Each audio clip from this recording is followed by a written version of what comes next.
누구나 한 번쯤은 이런 생각을 해본 적이 있을 겁니다. 왜 나에게만 이런 일이 생길까? 나는 평범하게 살아왔는데 왜 내 삶에는 유독 고난이 많을까? 열심히 살았는데도 자식은 멀어지고 몸은 아프고 마음 둘 곳은 점점 사라집니다. 남들처럼 살고 싶었을 뿐인데 왜 내 노년은 이렇게 힘들까요?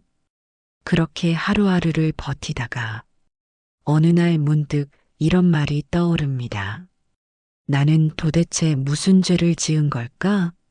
하지만 부처님은 말씀하셨습니다. 그 어떤 고통도 헛된 것은 없다고요. 지금 겪는 이 고난도 다 이유가 있습니다. 당신이 잘못해서가 아닙니다.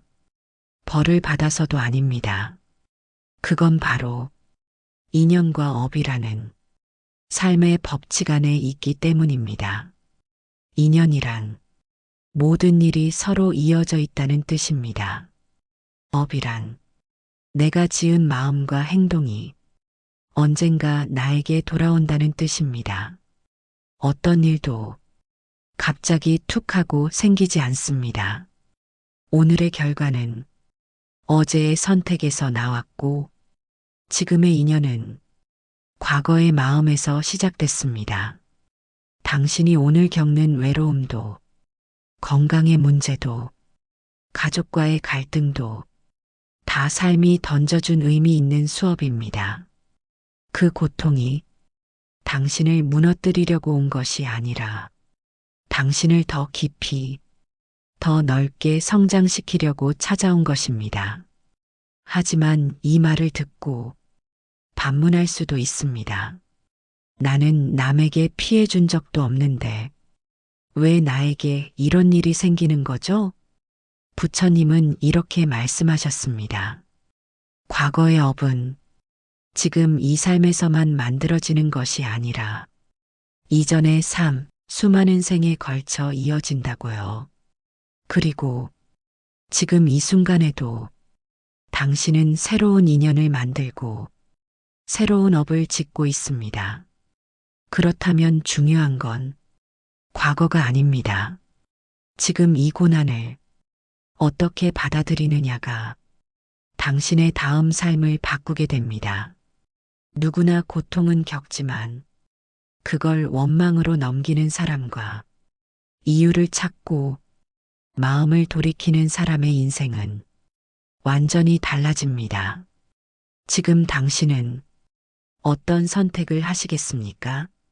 지금 이 영상이 당신의 마음속 물음을 잠시나마 가라앉혀 드릴 수 있기를 바랍니다.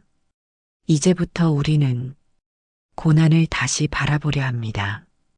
단순히 피하고 싶은 괴로움이 아니라 지혜를 얻는 통로로 보는 방법, 그리고 그 안에서 진짜 내 마음을 이해하는 길로 걸어가 보겠습니다. 부처님의 말씀처럼 지금 이 고통이 결코 헛된 것이 아님을 하나씩 함께 알아가 보겠습니다. 예를 들어볼까요? 평생 가족을 위해 살아왔는데 정작 노년이 되니 혼자 남아있다고 느낄 때 그 외로움은 누구 때문일 수도 있지만 어쩌면 예전에 내가 내 감정을 돌보지 못했던 습관에서 온 것일 수도 있습니다. 혹은 몸이 자주 아프고 병원을 오가게 될 때도 그건 갑자기 생긴 일이 아니라 오랫동안 쌓인 습관의 결과일 수 있습니다. 식습관, 수면, 걱정, 분노 같은 사소해 보였던 선택들이 지금의 몸 상태를 만든 겁니다. 그리고 부처님은 이런 말씀도 남기셨습니다. 지금 내가 받은 결과는 지금까지 지은 업의 열매일 뿐이다. 이 말이 처음에는 억울하게 들릴 수도 있습니다. 나는 누굴 해친 적도 없는데 왜 이런 삶이 왔을까? 하지만 여기서 중요한 건 잘잘못을 따지려는 것이 아니라 그 흐름을 이해하고 지금부터라도 더 나은 방향으로 돌리는 것입니다. 왜냐하면 업은 고정된 운명이 아닙니다. 지금 이 순간에도 우리는 업을 바꾸고 있습니다. 마음을 바꾸면 말이 바뀌고, 말이 바뀌면 행동이 바뀌고, 그 행동은 다시 나에게 새로운 인연을 만들어줍니다. 그래서 부처님은 인연 따라 피고 업 따라 거둔다고 하셨습니다. 지금의 고난은 이전의 인연이 만든 열매일 뿐이고, 앞으로의 평안은 지금 짓는 업에서 자랍니다. 그렇다면 지금 이 순간 당신은 어떤 마음을 품고 있나요? 누군가를 원망하고 있나요? 혹은 지난 실수에만 머물러 있지는 않나요? 그 마음조차도 새로운 인연의 시작입니다. 이제는 그 마음을 조금은 바꿔볼 시간입니다. 지금의 고난을 단지 고통으로만 보지 않고 삶이 나에게 주는 배움의 순간으로 바꿔보는 겁니다. 그렇게 마음을 바꾸기 시작하면 내 삶에 들어오는 인연도 조금씩 달라집니다. 말 한마디에 고운 기운이 담기고 작은 행동이 누군가를 웃게 만들고 그 웃음이 다시 나에게 돌아옵니다. 그게 바로 선한 업의 시작입니다. 당신의 삶은 아직 끝나지 않았습니다. 지금 이 고난도 당신의 손으로 의미 있게 만들 수 있습니다. 다음 이야기에서는 이 고난을 어떻게 받아들여야 더 가볍고 지혜롭게 살 수 있는지 부처님의 가르침을 통해 더 깊이 안내해 드리겠습니다. 고통은 벌이 아니라 배움의 기회이다. 누구나 살다 보면 원하지 않았던 상황을 만납니다. 계획했던 삶이 어긋나고 믿었던 사람에게 상처받고 그럴 때마다 우리 마음은 흔들립니다. 그런데 그 고난이 단지 괴로움으로만 끝난다면 너무 억울하겠죠. 그래서 부처님은 그 고통에서 의미를 찾으라고 하셨습니다.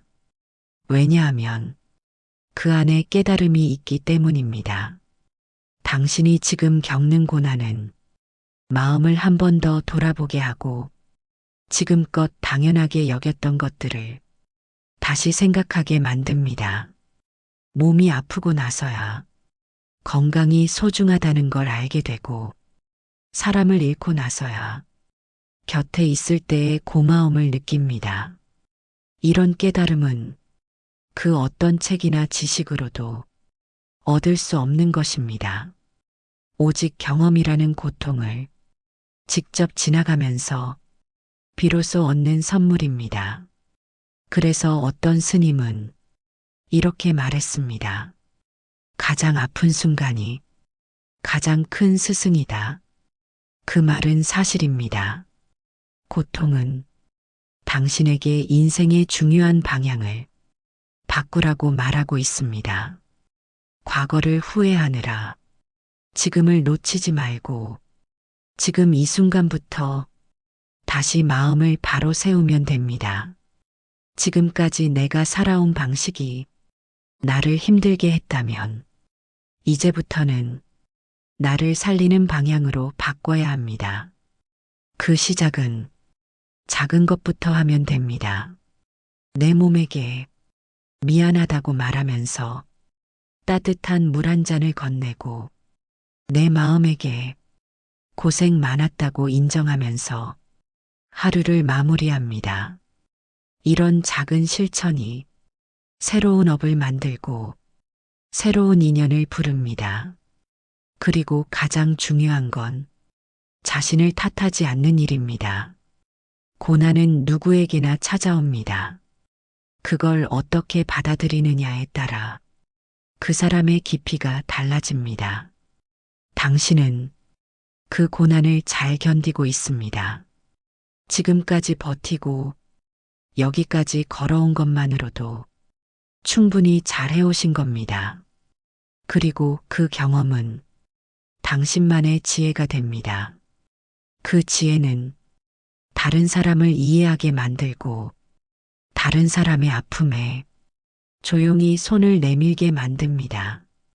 그게 바로 부처님이 말한 깨달음입니다. 깨달음은 멀리 있지 않습니다. 화려한 경전 속에도 큰 법당 안에도 있지 않을 수 있습니다.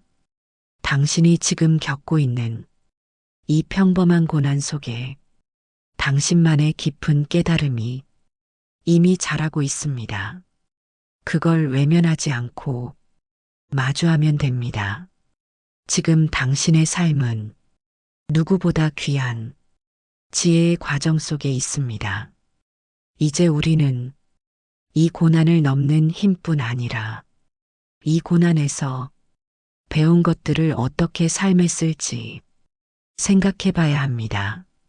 다음 이야기에서는 인연을 맺는 법, 끊는 법, 즉 관계 속에서 생기는 고통을 어떻게 다뤄야 하는지를 함께 나눠보겠습니다. 살면서 가장 힘든 건 몸이 아플 때보다 마음이 아플 때입니다. 그 마음의 고통은 대부분 사람에게서 옵니다. 가깝게 지냈던 사람에게 상처를 받고 도움을 주고도 외면을 당할 때 마음속에 깊은 질문이 생깁니다. 이 인연을 왜 내가 맺었을까? 이 관계를 계속 붙잡아야 할까? 부처님은 인연에 대해 이렇게 말씀하셨습니다. 인연이란 내가 지은 원인에 따라 결과가 맺어지는 것이다. 즉, 내가 어떤 마음을 품고 어떤 행동을 했느냐에 따라 인연이 생기고 또 사라진다는 뜻입니다. 하지만 우리는 종종 인연을 맺을 때 기대부터 먼저 합니다. 이 사람은 나에게 잘해주겠지. 이 관계는 오래 가겠지. 그 기대가 어긋나면 우리는 실망하고 그 실망이 쌓이면 고통이 됩니다.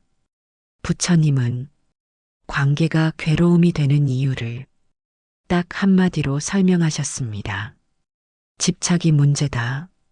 놓지 못하는 마음, 내 뜻대로 되길 바라는 마음, 상대가 바뀌길 바라는 마음, 그 집착이 고통의 뿌리입니다.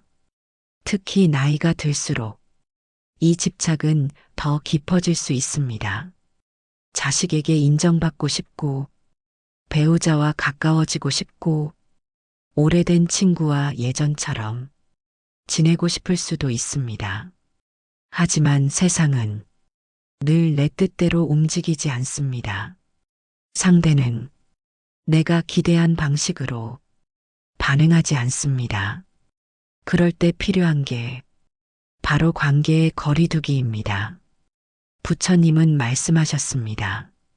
인연이 닿으면 흘려보내라. 억지로 이어가는 관계는 몸보다 마음을 더 지치게 만듭니다. 때로는 조용히 물러서서 나와 타인의 공간을 지켜주는 것이 더 지혜롭습니다. 노년이 되면 마음이 여려지고 사람이 더 그리워집니다. 그래서 오히려 불필요한 인연을 붙잡게 될 수도 있습니다.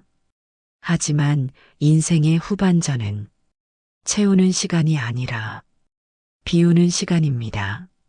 나에게 힘이 되는 관계만 곁에 두고 나를 소모시키는 인연은 감사한 마음으로 조용히 보내주는 겁니다.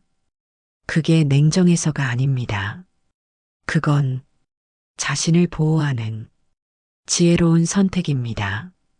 그리고 중요한 건 인연을 끊는다고 마음을 미워하지 않아도 된다는 겁니다. 관계를 정리하면서도 마음을 따뜻하게 남기면 그것도 훌륭한 업이 됩니다. 이제부터는 관계를 붙잡으려 애쓰기보다 어떤 인연이 나를 편하게 하는지 먼저 살펴보세요. 마음을 가볍게 해주는 사람, 있는 그대로의 나를 받아주는 사람, 그런 인연과 함께할 때 노년은 훨씬 부드럽고 따뜻해집니다. 관계를 줄인다고 인생이 외로워지지 않습니다. 오히려 비워진 자리에 진짜 인연이 들어옵니다. 그것이 바로 부처님이 말씀하신 선한 인연입니다. 사람들은 흔히 말합니다. 사는 게 마음먹기 나름이다. 하지만 그 말 그냥 위로로만 들릴 때가 있죠. 몸이 아프고 사람이 섭섭하게 굴고 세상이 마음 같지 않을 땐 도무지 마음을 바꾸기가 어렵습니다. 그럼에도 불구하고 부처님은 이렇게 말씀하셨습니다. 지금 이 순간의 마음이 다음 생을 결정한다. 조금 무겁게 느껴지지만 사실입니다. 우리의 지금은 다음 업의 씨앗이 됩니다. 즉, 어떤 생각을 품고 어떤 말과 행동을 하느냐에 따라 앞으로의 인연이 조금씩 달라지게 됩니다. 그래서 중요한 건 과거가 아닙니다. 지금입니다. 지금 이 순간 어떤 선택을 하느냐가 당신의 다음 삶을 만들어갑니다. 그러면 노년기에 꼭 실천해야 할 좋은 업, 즉 선업은 무엇일까요? 크고 어려운 일이 아닙니다. 먼저 자비를 실천해 보세요. 다른 사람을 조금 더 이해하려고 노력하고 상대의 입장에서 한 번쯤 생각해 보는 겁니다. 그 한 걸음이 관계를 부드럽게 만들고 내 마음도 따뜻하게 데워줍니다. 둘째는 나눔입니다. 꼭 돈이나 물건이 아니어도 됩니다. 내가 아는 정보, 내가 가진 경험, 그리고 누군가에게 건네는 따뜻한 말 한마디도 귀한 나눔이 됩니다. 셋째는 말입니다. 우리가 평생 해온 말들이 어떤 업을 만들었는지 되돌아볼 필요가 있습니다. 말은 화살과 같아서 한번 나가면 돌아오지 않습니다. 말을 아끼고 부드럽게 하고 칭찬과 격려를 습관처럼 해보세요. 그 한마디가 상대의 마음을 살리고 나의 인연도 더 따뜻하게 만듭니다. 그리고 넷째, 고마움을 표현해 보세요. 당연한 것에 감사하겠다는 마음을 품는 순간 삶이 훨씬 가벼워집니다. 밥을 먹을 수 있는 몸에 감사하고 햇살이 들어오는 창문에 감사하고 오늘 하루 무사히 지나간 것에 감사하는 마음. 그것 하나면 마음이 바뀝니다. 그 마음이 바뀌면 말이 바뀌고 말이 바뀌면 행동이 바뀌고 그 행동이 다시 내 삶을 바꿉니다. 그게 바로 선업의 순환입니다. 이 순환을 매일 조금씩 실천하다 보면 나도 모르게 삶이 가벼워지고 인연도 평화로워집니다. 혹시 아직도 지나간 일 때문에 마음이 무겁나요? 이미 지나간 일은 놓아주는 게 좋습니다. 후회하고 원망한다고 그 일이 사라지지 않습니다.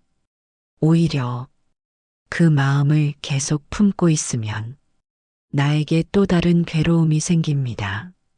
지금 이 순간부터 마음을 바꿔보세요. 이제부터는 나를 위해 좋은 마음을 짓겠다고 다짐하세요. 그 다짐 하나로 당신의 삶은 이미 바뀌고 있습니다. 부처님은 말씀하셨습니다. 모든 업은 마음에서 시작된다. 그러니 지금 이 순간 좋은 마음을 품으세요. 그 마음 하나가 앞으로의 인연을 더 따뜻하게 만들 겁니다. 이제 다음 이야기에서는 그 어떤 상황에서도 마음을 지키는 법, 즉, 고통을 어떻게 받아들이고 마음속의 평온을 지켜야 하는지를 함께 나눠보겠습니다. 살다 보면 내가 아무리 애를 써도 바꿀 수 없는 일이 생깁니다. 몸이 말을 듣지 않을 때, 가족이 내 마음을 몰라줄 때, 내가 아닌 누군가의 선택 때문에 삶이 달라질 때, 그럴 때 우리는 속으로 이렇게 말합니다. 왜 나만 이런 일을 겪어야 하지? 이건 너무 불공평해. 하지만 부처님은 이런 상황을 만났을 때 현실을 바꾸려고 애쓰기보다 시선을 바꿔야 한다고 하셨습니다. 현실은 내가 어쩔 수 없을 수 있지만 그걸 바라보는 마음의 방향은 내가 바꿀 수 있기 때문입니다. 지금 내가 겪고 있는 이 고난, 그걸 벌이라고 여기면 원망이 되고 수업이라고 여기면 배움이 됩니다. 예를 들어 몸이 아파서 병원에 자주 다닌다면 내가 무슨 죄를 지어서 이런 일이 생겼을까 하는 생각 대신 그동안 내 몸을 너무 몰아붙였구나. 이제는 돌보라는 뜻이구나 하고 시선을 바꿔보는 겁니다. 마음이 조금 다르게 반응하면 고통도 조금 가볍게 느껴집니다. 그리고 이 말도 기억하세요. 지금 이 고난은 나를 위한 수업입니다. 어떤 수업일까요? 참는 법을 가르쳐 주고, 비우는 법을 알려주고, 놓아주는 법을 조용히 알려주는 시간입니다. 그 수업은 말로 배우지 않습니다. 직접 겪고 마음으로 느끼면서 배웁니다. 그래서 더 깊이 새겨지고 더 오래 남습니다.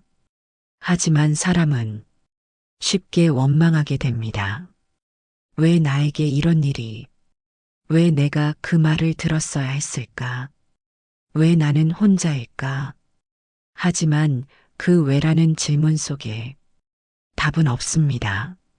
부처님은 그 질문 대신 이렇게 물으라고 하셨습니다. 지금 이 고통이 내게 가르쳐 주는 것은 무엇인가? 그 질문을 던지는 순간 마음은 조금 달라집니다. 억울함이 줄어들고 배움의 눈이 뜨입니다. 그리고 마음속에 작은 변화가 일어납니다. 그 변화는 작지만 강합니다.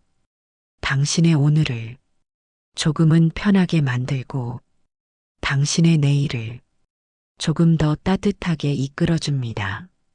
이 연습을 매일 조금씩 해보세요. 억지로 참으려 하지 말고 마음을 바꾸는 연습을 하세요. 그리고 원망 대신 감사를 말해보세요. 그래도 숨 쉴 수 있어서 감사합니다. 그래도 밥을 먹을 수 있어서 감사합니다. 그래도 이 고통 덕분에 내가 조금 더 단단해졌습니다. 그 마음이 당신의 고난을 지혜의 열매로 바꿔줍니다. 부처님이 남기신 말 중에 이런 가르침이 있습니다. 마음을 다스리는 자가 세상을 다스린다. 우리가 세상을 다 바꿀 수는 없습니다. 하지만 자기 마음 하나만 잘 다스려도 그 사람은 이미 큰 지혜를 가진 사람입니다. 당신은 그 길을 지금 걷고 있습니다. 이 고통을 그저 참는 것이 아니라 받아들이고 이해하고 감사로 바꾸려 하고 있기 때문입니다. 그리고 그 마음이 다음 생의 인연을 부드럽게 만들고 지금 이 생이 마무리를 따뜻하게 만들어줄 겁니다. 이제 마지막 이야기에서는 당신이 걸어온 이 길이 결코 헛되지 않았다는 것, 그리고 이 지혜가 다른 사람의 어둠을 밝히는 등불이 된다는 이야기를 함께 나누겠습니다. 연꽃은 진흙 속에서 핍니다. 깨끗한 물에서는 연꽃이 자라지 않습니다. 그건 마치 우리 인생과도 닮았습니다. 삶이 고요하고 순탄할 때보다 고난과 외로움 속에서 더 깊은 지혜가 자랍니다. 지금 당신이 겪는 고통도 그저 고통으로 끝나지 않습니다. 그 안에는 분명히 피어날 무언가가 있습니다. 부처님은 이렇게 말씀하셨습니다. 업은 정해진 운명이 아니라 바꿀 수 있는 흐름이다. 지금 당신이 품은 이 마음, 지금 당신이 선택한 이 길, 그 모든 것이 새로운 인연을 만들고 더 부드러운 내일을 이끌어줍니다. 이 영상을 끝까지 함께 해주신 당신은 이미 스스로의 어둠을 비추는 지혜의 등불을 켜고 계십니다. 지금 당신의 삶에는 분명히 의미가 있습니다. 그리고 그 의미는 다른 사람의 어둠 속에서도 작은 빛이 되어줄 수 있습니다. 이 영상이 당신의 마음에서 짐 하나를 내려놓게 해드렸다면 그것만으로도 이 여정은 충분히 소중했습니다. 앞으로도 당신의 하루하루가 조금 더 가볍고 조금 더 따뜻하길 바랍니다. 지금 이 순간 당신은 혼자가 아닙니다.